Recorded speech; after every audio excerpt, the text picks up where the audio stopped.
Welcome mga busing kung saan ay pwede kayong matuto sa aking channel.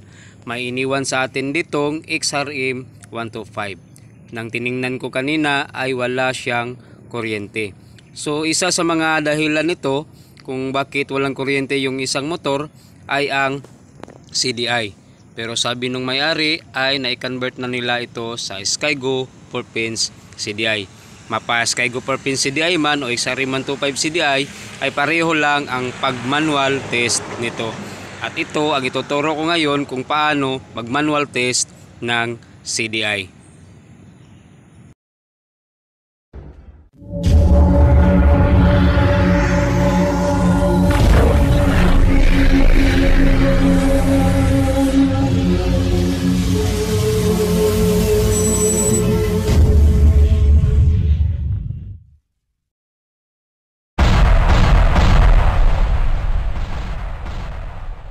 So ito na yung kanyang CDI mga busing.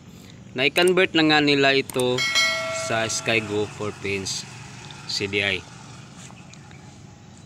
Pero kahit hindi naka color code itong sakit ng Skygo 4-pins CDI ay sa dulo ay naka color code naman. Pero walang problema ito kahit Skygo 4-pins CDI o XRM 125 CDI ay pareho lang yung pag manual test. So unahin muna natin itong wiring diagram ng Skygo 4-pins CDI. So itong sa may kanan mga busing sa bandang ibaba ang kulay na pula na wire na may nakalinya na itim ay ito yung kanyang accessory wire o positive na wire. May kuryenteng pumapasok dito sa panahon na i-on natin yung susi. At dito naman tayo sa may kanan sa bandang ibabaw, no? Yan yung patungong ignition coil. Ang kulay ng wire na yan ay itim na may nakalinya na yellow. At dito naman tayo sa may kaliwa, sa may bandang ibabaw. Ang kulay ng wire na yan ay blue na may nakalinya na yellow. At yan ay galing sa pulser, galing sa ating flywheel. At dito naman tayo sa may kaliwa, sa may bandang ibaba. Ang kulay ng wire dito ay kulay green. At yan ang ating ground. At nakakonekta yan dito sa ating chassis, sa ating engine at doon sa ating negative sa battery. Ang kaibahan sa Skygo 4-pins CDI at XRM 125 na CDI ay ito lang mga busing. Itong positive ng Skygo 4-pins CDI na kulay red na may nakalinya na itim ay sa XRM 125 ay ground ito. At dito naman sa may kaliwa, sa may bandang ibaba, sa Skygo 4-pins CDI ay ground ito o kulay green na wire. Sa XRM 125 naman ay dito yung kanyang positive. So itong dalawang wire lang ang pinagpalit at pinagkaiba ng Skygo 4-pins CDI at XRM 125 CDI. Pero mapa Skygo 4-pins CDI man o XRM 125 CDI ay pareho pa rin ang pag manual test nito kung ito ba'y gumagana pa o hindi na. So sa pag manual test natin ay kailangan natin gumamit ng test light. So ito na yung ating test light. At ang susunod na ating gagawin ay ilagay natin ito sa negative ng ating battery. So ito yung positive dito. May plus na nakalagay at dito ay minus. So yan ang ating negative at dyan natin ilagay ang ating test light. So sure lang natin na gumagana yung ating test light para malaman natin kung okay ba yung wiring dito sa sakit ng ating CDI. So ito na mga busing, tanggalin muna natin yung ating CDI.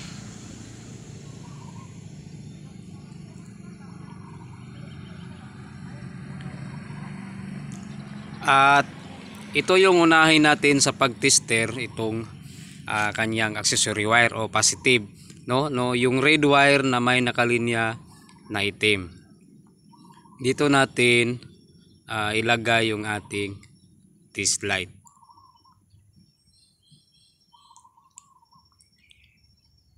So pagkatapos ito mga bossing ay on natin yung ating ignition switch. So may ilaw siya mga bossing. So ang ibig sabihin ay good yung wire natin na pula na may nakalinya na itim, yung ating accessory wire. At ito rin ang dahilan mga bossing kung bakit umaandar yung ating motor. At pag off ng ating susi ay nawawala yung kanyang kuryente kaya namamatay yung ating motor. At ito yung nagsisilbing shut off ng ating motor. So pagkatapos ay yung ating test light ay ilipat natin sa positive. At ito yung isusunod natin, yung patungong ignition coil. So ilipat muna natin yung ating test light dito sa positive. So ayan mga bossing, sa positive natin nilagay yung ating test light. At ngayon ay dito natin nilagay ang ating test light sa black wire na may nakalinya na yellow na patungong ignition coil. So pag ilaw ito mga bossing, ibig sabihin ay okay yung wiring natin patungong ignition coil. So ayan, umilaw siya mga bossing. So okay yung linya nito patungong ignition coil. Umiilaw kasi ito dahil naka-ground yung ignition coil. So walang problema ang linya na ito. Ngayon naman ay isunod natin itong sa bandang kaliwa, no? Dito sa bandang ibaba. So ito yung kulay green na wire at ito yung ground. So ganun pa rin mga bossing, nasa positive yung ating test light doon sa battery at dito natin ilagay itong ating test light. So ayan mga bossing, so umilaw yung ating test light. So ang ibig sabihin niyan ay okay ang wiring ng ating ground. So walang problema dito sa linya na to kasi umilaw yung ating test light. Kailangan kasi dito na ang lahat ng wiring ay may connection talaga. Kaya kailangan talaga natin gumamit ng test light para malaman natin kung may connection ba ito o wala. So ngayon naman ay ibalik natin yung ating CDI para matesting talaga natin kung ito'y gumagana pa ba o hindi na. So ito yung panghuling test natin sa ating CDI at dito natin malalaman kung sira ba o hindi pa. So kunin ko muna itong wire ng high tension ng ignition coil. Pero bago natin gawin ng pag-test mga bossing ay kailangan naka-on yung ating ignition switch.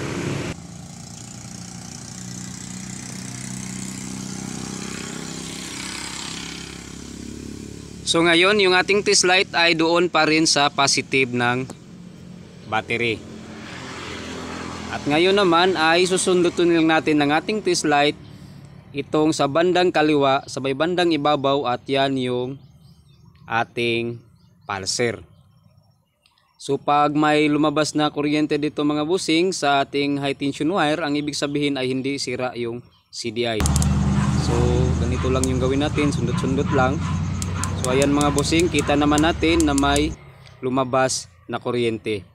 So zoom natin para mas malinaw na makita ninyo na may lumabas talagang kuryente dito sa ating high tension wire.